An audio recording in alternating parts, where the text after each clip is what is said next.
Hit Radio. Miaf Boost. Job News. Avec Supradyn Boost. معنا لبنى مويسات, experte en communication, opérant dans les métiers du marketing et communication. Elle a fondé l'agence 2.0 et elle est aussi consultante internationale en marketing et communication. Comment réussir une bonne insertion dans le monde de l'entreprise ? Le premier conseil qui me vient à l'esprit est déjà de bien s'informer. C'est un premier pas pour préparer son entrée en entreprise, faire preuve de curiosité positive, savoir ce que fait l'entreprise, connaître son organigramme, est-ce une entreprise nationale ou internationale, quelles sont ses valeurs, regarder des vidéos, aller questionner les collègues sur l'entreprise, le business, l'ambiance. Tout est aussi dans la manière, le ton.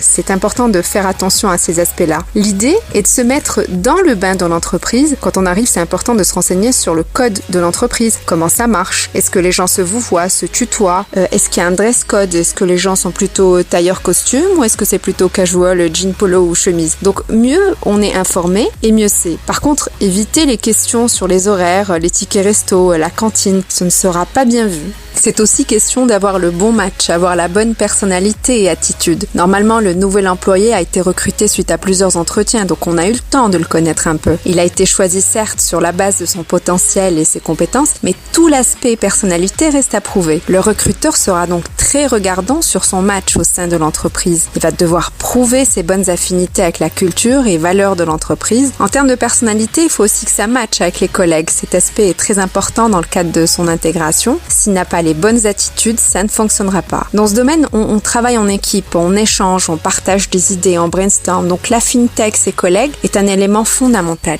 Alors au niveau des hard skills, on va rechercher un bon potentiel d'intelligence, des compétences techniques principalement, le métier, l'expérience.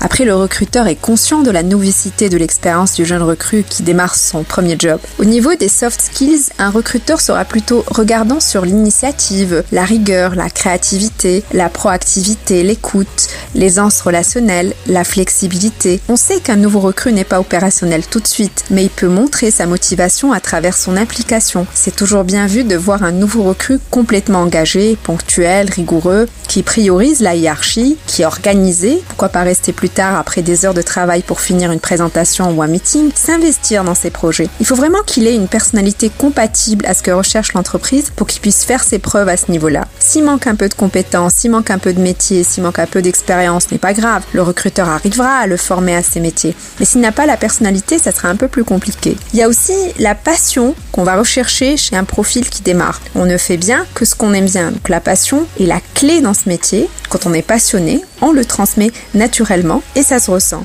Merci Lubna. Job News. Retrouve des conseils pour booster ton avenir en te connectant sur boost.hitradio.ma. Avec Supradyn Boost, faites le plein d'énergie en 30 minutes.